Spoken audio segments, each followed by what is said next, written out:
Good afternoon, folks. Today we're going to go through a installation video for those of you who are lucky enough to purchase my automatic folding machine, the Easy Fold 2000S. Alright guys, first things first, for the sake of this video, I've already uncrated my machine, but I can tell you verbally exactly what you need to do. We make it super easy. On the crate you'll see circles with screws that you need to remove. Take the sides off, the top off, and you will be left with this. Alright, first things first, you're going to need your forklift. Take your forklift and center it up to my machine as best as you can. Now, pan to the bottom here. What I'm going to do is I'm going to put my forks under here and lift it off the crate. But before I do so, where you see this caster, I will have an angle brace that is bracketed down to my crate, is what I'm trying to say. So what you're going to do is remove those 4 bolts out of my angle iron. There's one here and one on the exact side of the opposite machine. One here, and exact same thing, mirror image.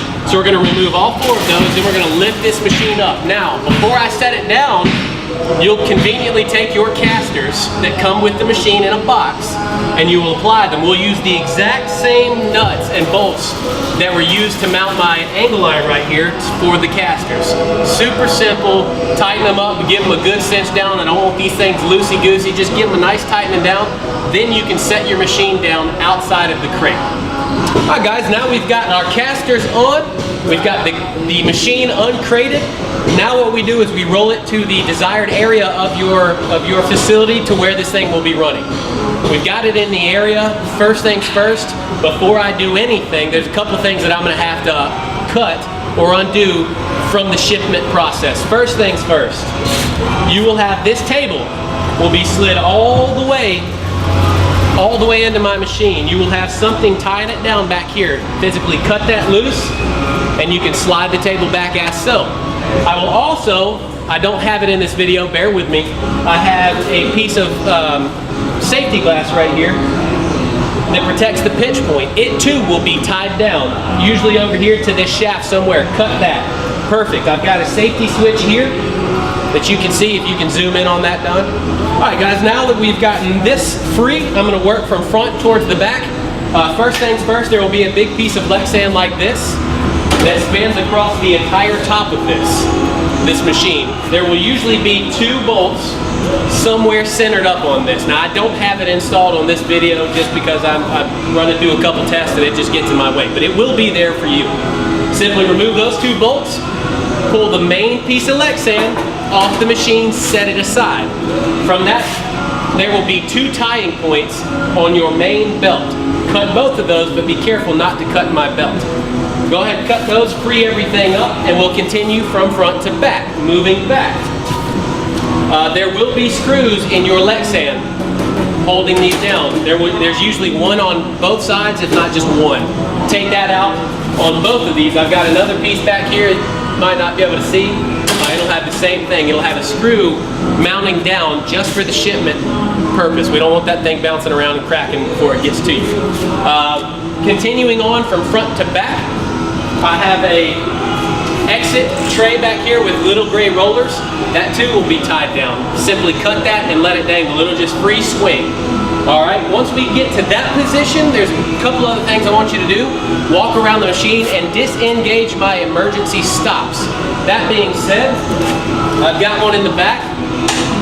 All you simply do is twist that knob and it'll pop up for you. That is disengaged. I've got 3 automatic safety switches on this. 2 being red stop buttons. One is on your main electrical box. The other is right here towards the rear of the machine. And my first one we've already talked about is this guy over here. You see that? Okay, perfect. Alright, after that is said and done, we've got everything removed. My Lexan is free flowing. I'm going to set it back down, make sure everything's good. I'm going to place my safety Lexan cover back on the machine before I do anything with the machine, before I plug it up or anything. We're going to put it back down. Mind you, it's got 2 screws. Shove them back in there. Now we're ready to go. All right, so we are at the stage of unboxing and uncrating my machine. I've gotten my mounting brackets, my L brackets off. The forklift has come in and lifted my machine. Now when it comes to mounting my casters, there is a way to do so.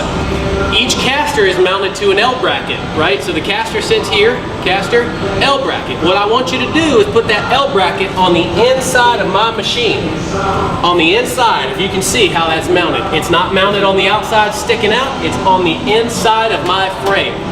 Once again, we're going to use the exact same hardware, nuts and bolts that came mounted on my L bracket, but we're going to swap it out and put it as part of my caster. All right, one more thing before we move forward. For shipping purposes, you see I've got a washer right here, and also I will have a screw on either side of this panel, keeping it from bouncing around as such. I want you to remove both screws out of each side, throw them away. I don't care what you do with them, save them, take them home, I don't care. After these are removed, we're going to take both of these screws out that hold this panel on, and all I'm physically going to do is literally unscrew this thing. You're going to have a screwdriver, obviously, but what I want you to do is take that out. You can throw the washer away. All I need is this bolt. We're going to put it right back in the hole. So frankly, all we did here was eliminate the washer, and all I had to use that washer for is shipping. That is it.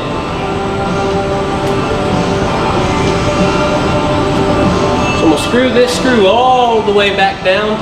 Doesn't have to be tight, but the reason I do so is now my panel is safe. The machine is safe to use. Nobody can go sticking their hands in here, but if I do have a problem and I need to get to this thing, mind you, we've mounted our casters the right way. They're not on the outside of the machine, which would give you fit right here. You'll never be able to pull this panel off if you mount your casters on the outside of my machine. All right, so the reason I ask you now, physically, lift up, slide out, and I've got my side panel removed. That easy.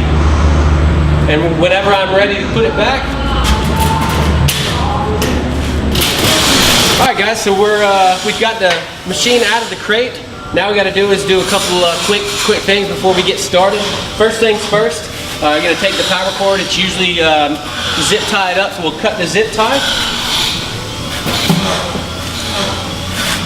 And just give this an unwrap here.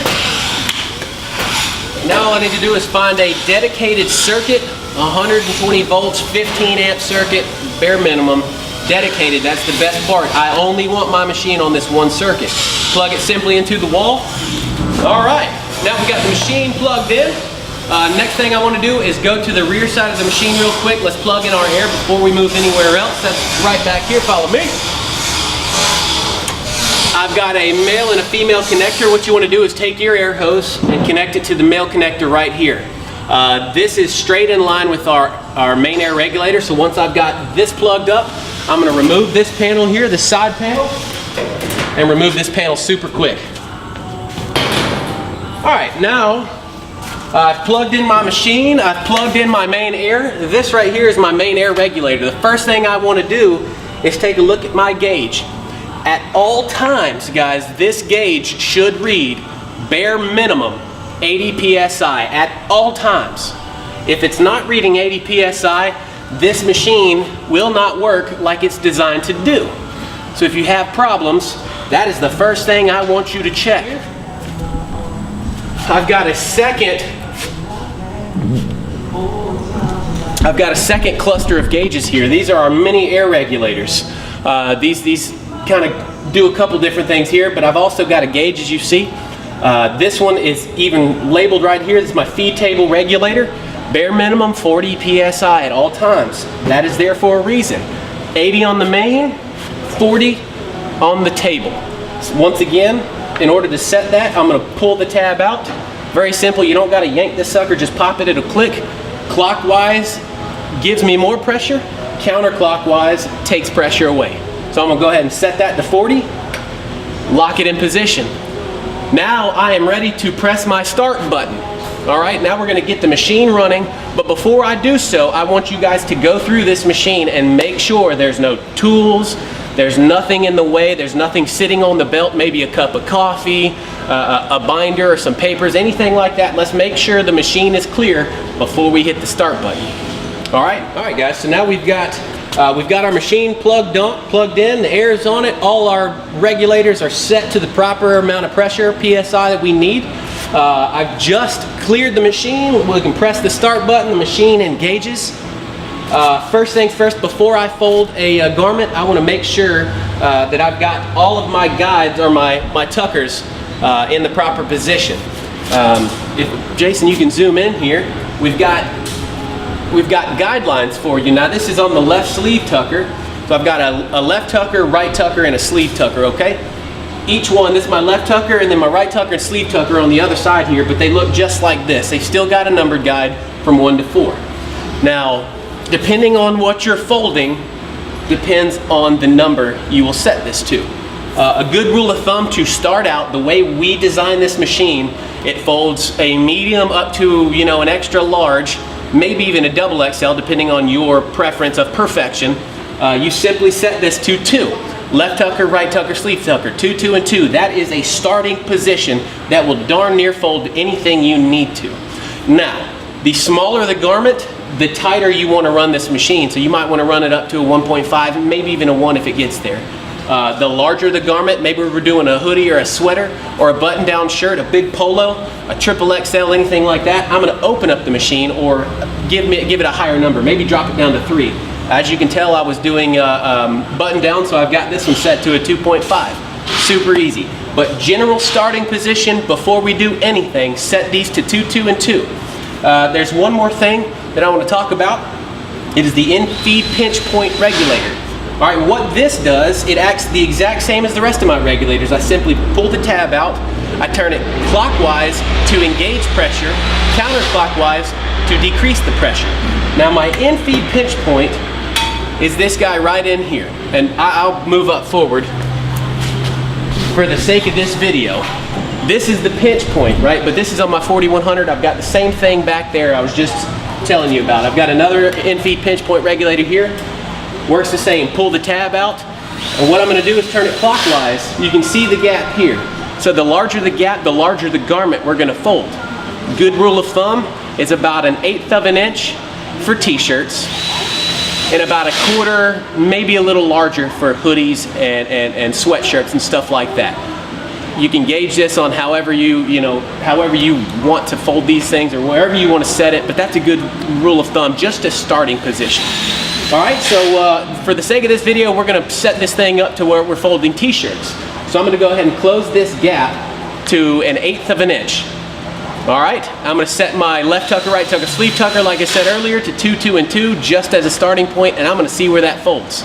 All right, last thing I need to do is put a t-shirt on the table. Let's send it through the machine and double check my exit time. All right, guys, so we've just folded a t-shirt like we said we were going to do. We set the machine up to fold. As you can tell, there's one thing I need to do here. Let me show you what I've got to do.